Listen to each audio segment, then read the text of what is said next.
In this video, I'm going to talk about solutions and how to create them for your target audience. If you write nonfiction or create products, this video is for you.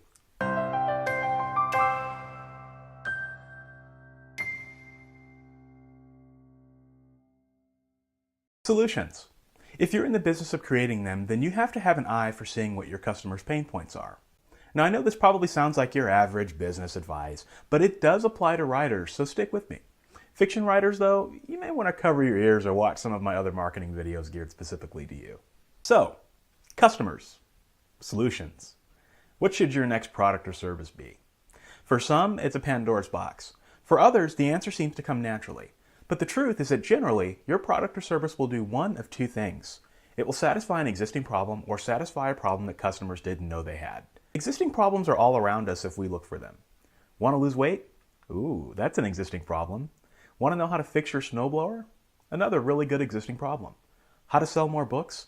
A really big existing problem if you're watching this video. Existing problems are the easiest to solve and will grant you a good return if you do your due diligence. Let's talk about the other kind of problem, which is problems customers don't know they have. Remember the Kindle? The reason it was so revolutionary was because it created portability, convenience, and cheap books. But here's the thing. Before the Kindle, no one ever woke up one morning and complained about not being able to carry their entire library in their pockets. So Amazon created that solution, and once people knew about it, it became the norm. But that's the problem with this kind of solution. Unless you have a lot of clout and reach, you have to spend a lot of time and money educating consumers about your product. And if you're unknown, that could be a death sentence. Amazon could do it with the Kindle because they invested in research and development, and they had money to burn. You probably don't. If you have to create a niche for your product or service, you will have a tough time.